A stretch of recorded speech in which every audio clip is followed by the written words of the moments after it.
I think we can start. Let's start with Anant and then go down.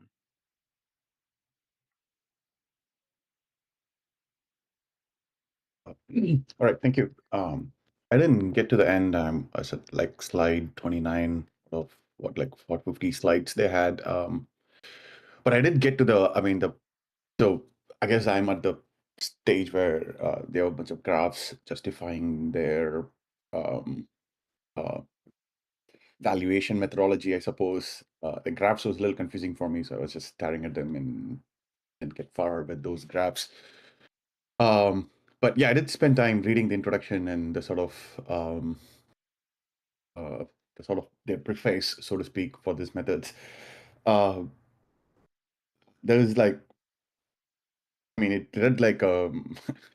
uh, it read like a marketing pitch from somebody sort of mm, uh, was like forced to write or something, like somebody that does marketing for uh, any equity in Wall Street is supposed to write in a marketing pitch for Ethereum or something like that. Like it felt like high quality trust and high quality money and so on and so forth. It's just like it, I don't know.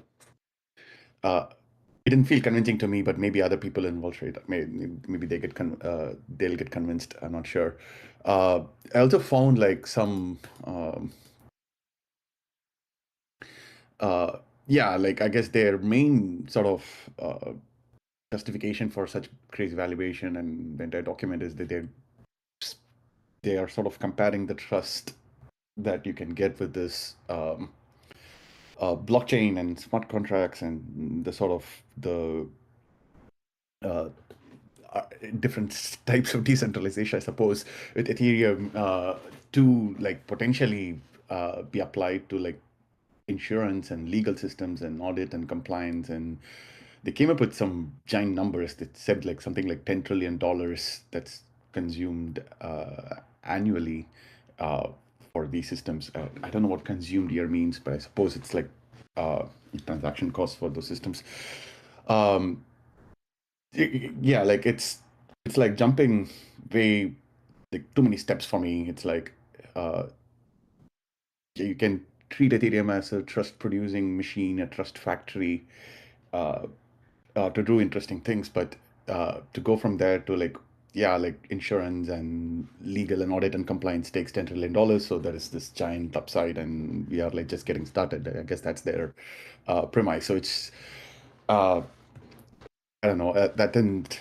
It seems like there's still a long way to go. We've been trying to read the sort of the technical details on the other side, and we know like there's still so much stuff uh, uh, to do. And uh, I'm not sure I fully buy their leap of faith, or not even leap of faith. It's like a giant leap into the moon or something.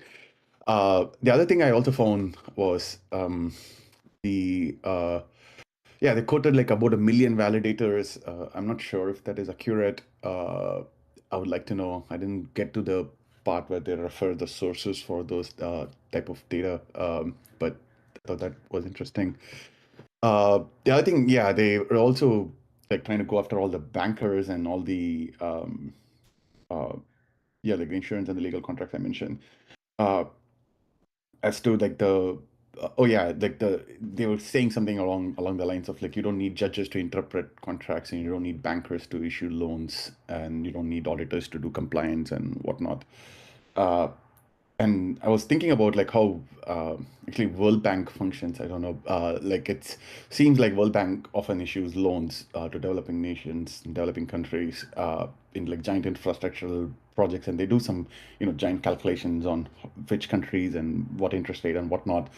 Uh, but the US dollars is the reserve currency for those types of endeavors, and uh, it seems to me that it's not just like a blind adjudication that the bankers do of like, oh, can we give some country loan or not? It's a lot more than that. I would have loved to see how Ethereum can potentially sort of contribute there instead of again like it felt very naive in how they treated these the real economy works in some sense.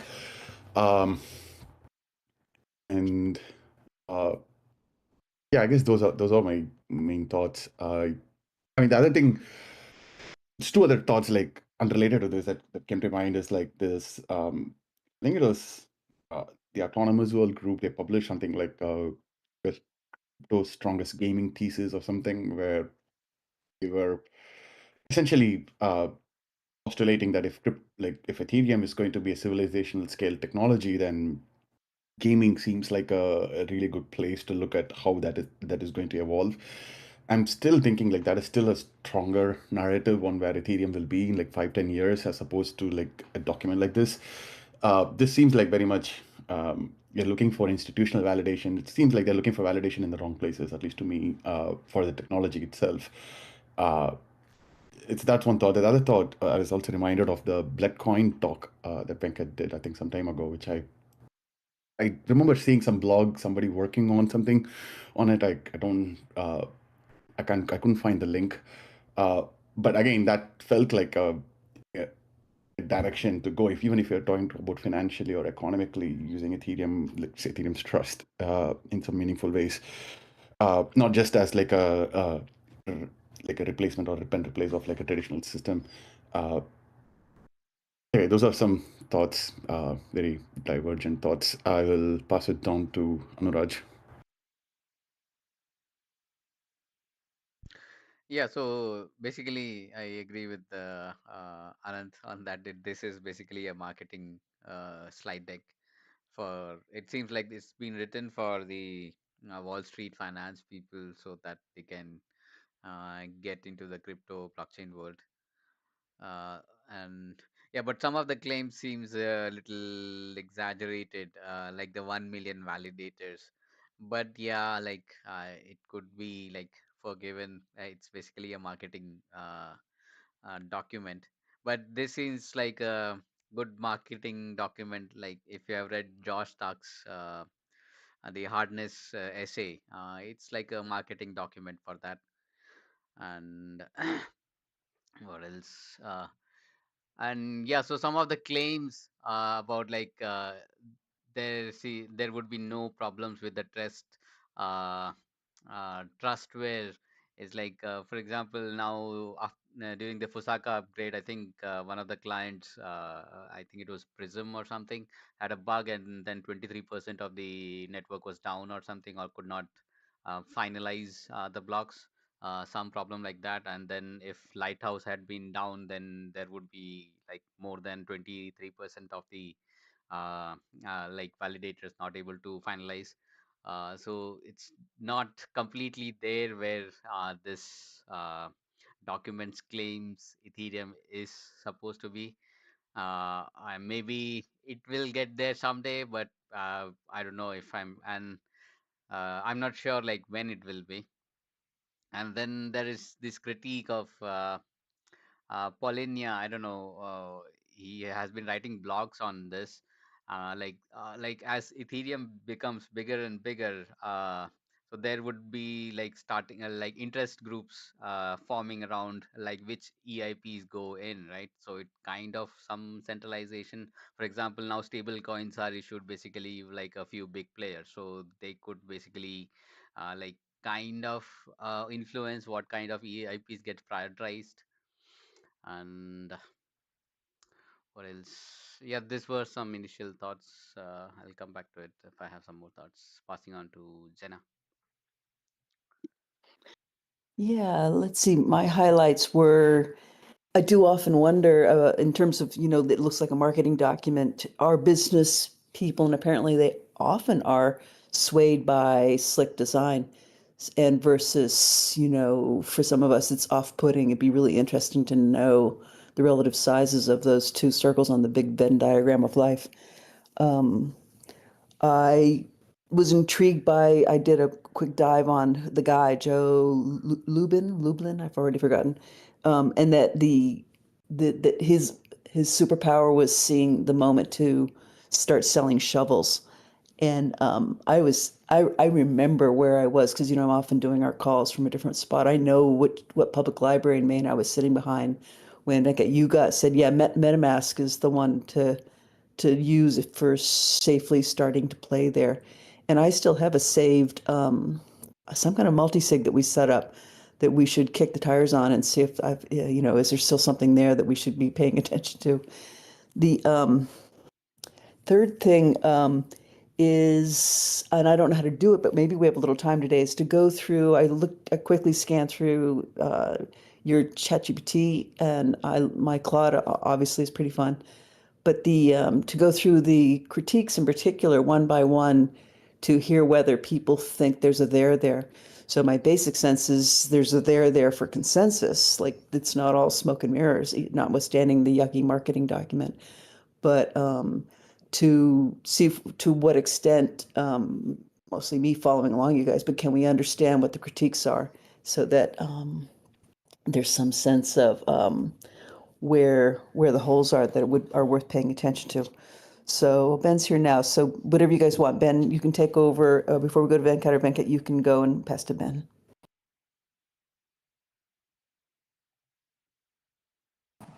I can go. I think Ben joined late. Yeah, I think somebody shared this link with me when I was posting that I don't like the term trustless or trust minimized, because I think both reflect, I don't know, at this point, more than 10-year-old framing. And I don't think blockchains and crypto are really about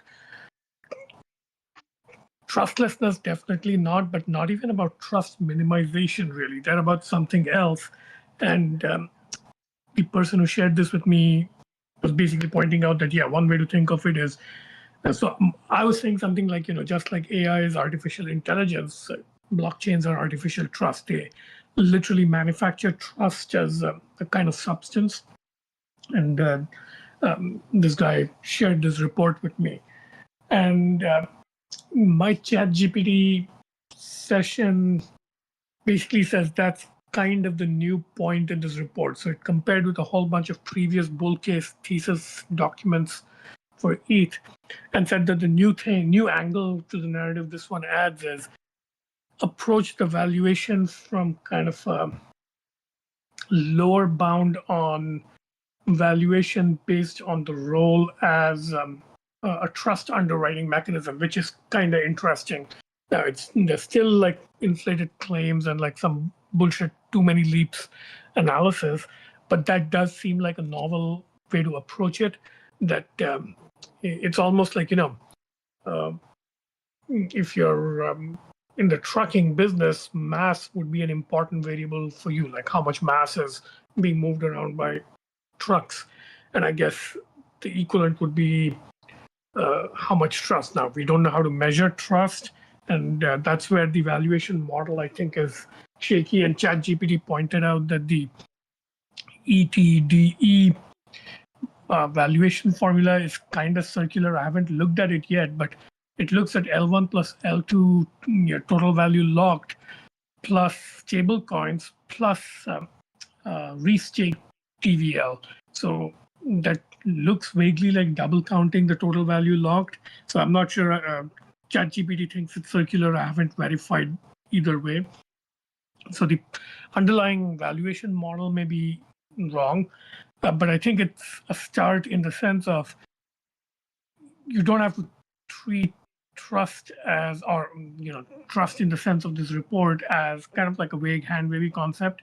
It might actually be like quantifiable and measurable in a useful way, where you can say that the world has this much trust needed, and this portion of it is produced by Ethereum and this portion by other sources. The other major critique ChatGPT made of this is the TAM estimate is kind of bullshit. So if you add up all the value of the insurance industry, the legal and court systems, and so forth, yes, in some way, that measures the total amount of artificial trust produced by institutions to secure what the world does. But that's not the only thing those sources do, and it's not even the main thing. Like, yes, courts provide a source of trust, but they mainly provide like dispute resolution and arbitration, which are functions that Ethereum does not actually do. So the TAM estimate is inflated by, I would say, at least 2 to 3x, maybe at least. I don't know how you would actually measure it, but it seems reasonable to say that one of the functions, the insurance industry and um, banking industry, some parts of it, like, collateralization, underwriting, those things. So there's like a reasonable slice of what they think of as the TAM that's actually the TAM. So they've inflated it by at least maybe 3x. But there's a there again. And yeah, the other comparisons were useful, like, the FAT protocol thesis, which I remember from 2017, where people were basically, the bulls were arguing that you can build FAT protocols and that'll increase the value of Ethereum. The bears were arguing that if there's like L2 type abstraction, that'll take value away from L1 and therefore the whole thing will collapse. And it seems like the truth has become somewhere in between. Like the L2s have taken a lot of the high efficiency transactional volume for speed and stuff, but L1s have remained the source of trust. So it's not been completely cannibalized by L2s. The L2s do need the L1s. So the comparison to historical valuation and assessment frameworks is kind of interesting. And I did ask ChatGPT to ask, is there like a set of consistent conservative claims you can ground in all the reports? So I was looking for, is this like just people making up one new thesis after the other at every cycle with no correlation, in which case it's like, just bullshitting every couple of years in a new way? Or is there like an accumulating theory of Ethereum that's building up?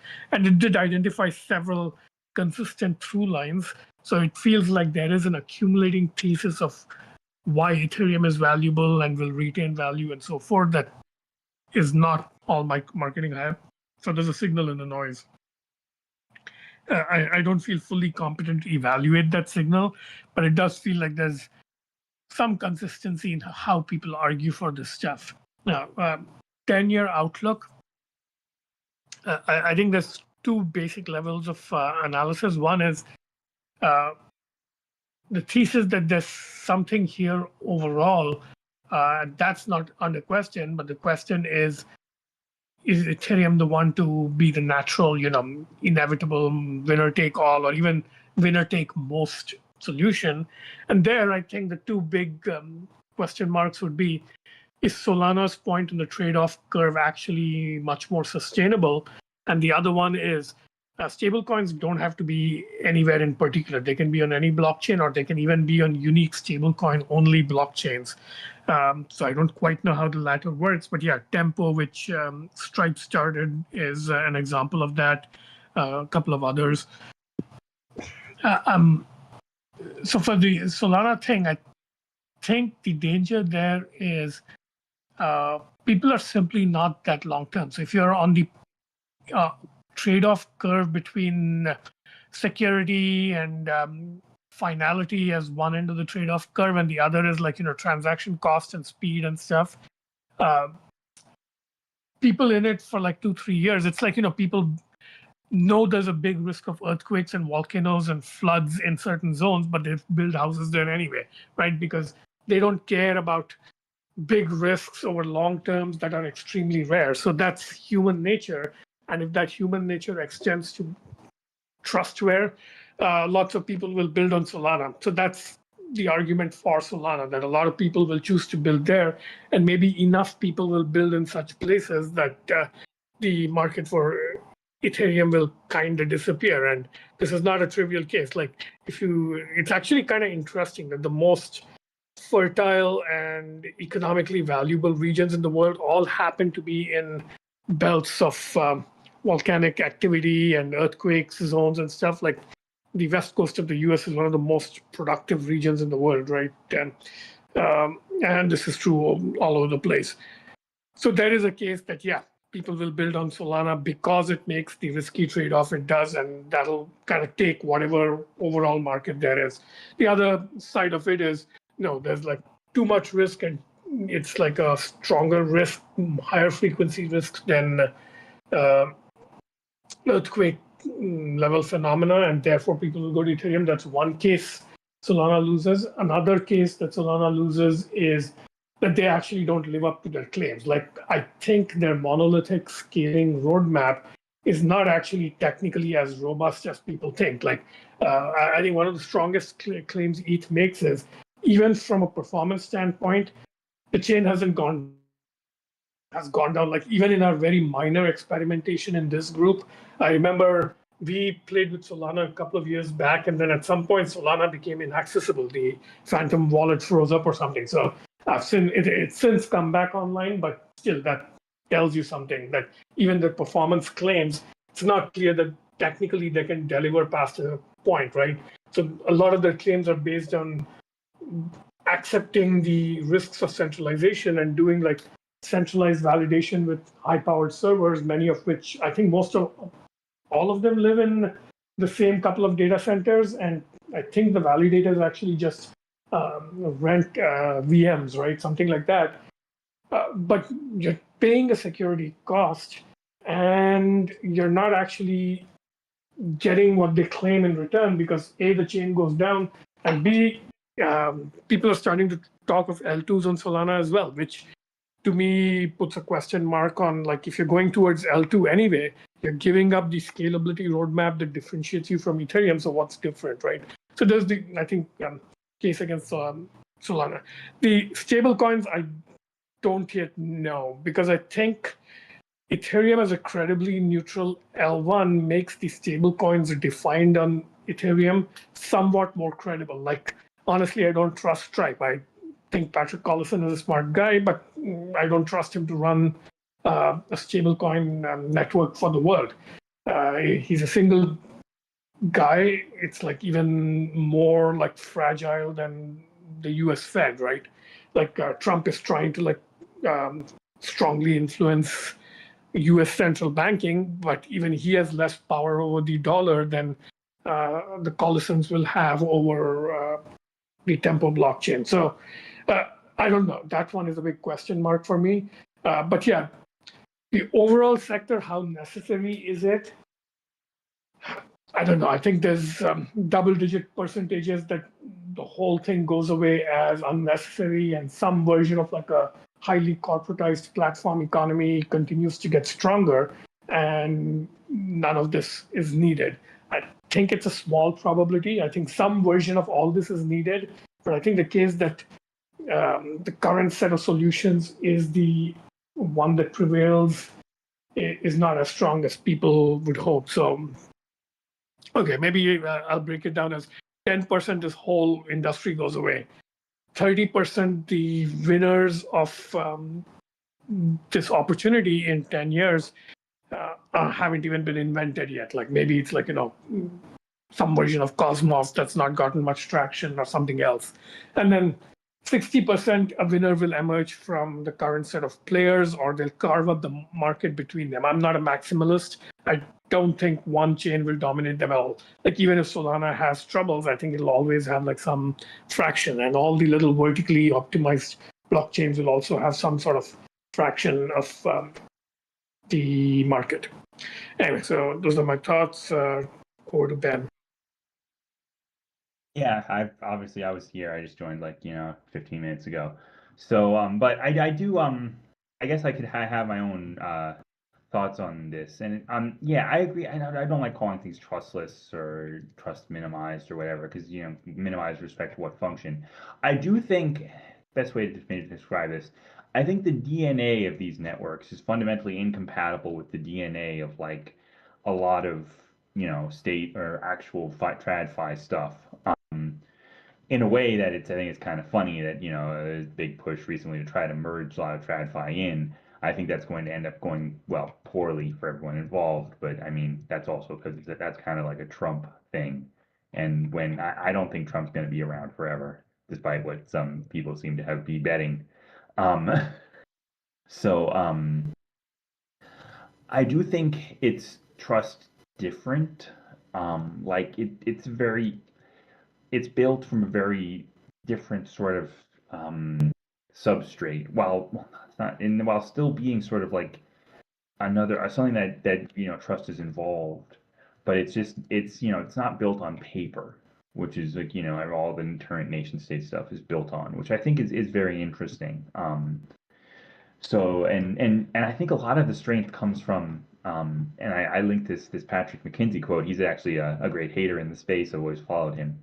Um, he probably would probably be angry that I called him in the crypto space, but he's quite here. Honestly, one of the more interesting use cases of crypto is that a side effect of the money laundering casino is you have a price feed the rest of the economy can use because everyone trusts that no one local can corrupt the money laundering casino. I've mentioned and I've written threads like a long time ago on Twitter now where like a lot of the strength of the crypto space comes from the fact that it's there's entities who absolutely do not trust each other or anyone else, but they do trust that the United States federal government is not going to suddenly be friends with all their enemies. They can trust that the U.S. is against all of them. That's the thing. Like a drug trafficker in South America and a scammer in Cambodia and a dealer, arms dealer in Russia can all trust that the United States government is not going to be friendly to any of them. And that with crypto, that actually becomes something that they can coordinate around. And I that sounds very awful, but my point is that that kind of structure obviously works when you're not just a bunch of criminals. Especially as the way the geopolitics has been going has been more multipolar. And I do think crypto works very well in a multipolar world where not everyone has to trust Ethereum, but everyone trusts that everyone else, is not, while going to join up with everyone else against them and Ethereum. Um, the sort of distributed untrust, or sort of like the Mexican standoff where everyone's got guns pointed at each other. So I'm not sure how useful that is, but I do think that means it. And I would also say like just in terms of tech, Bitcoin's been around for what almost we're going on 20 years now.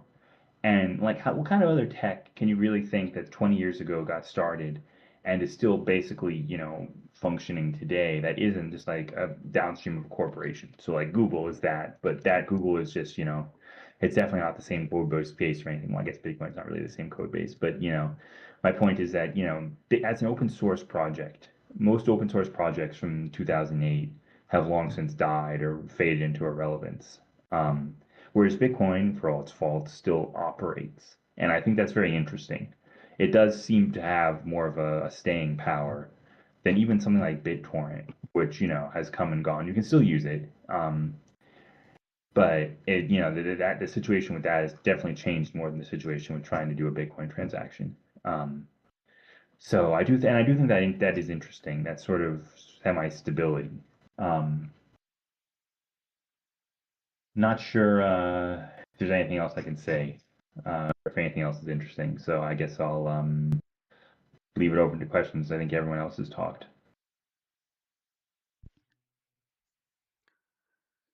Any more thoughts?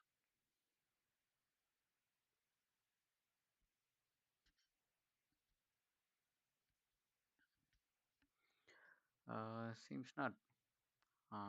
So we can meet in 2 weeks then. Thank you. Bye.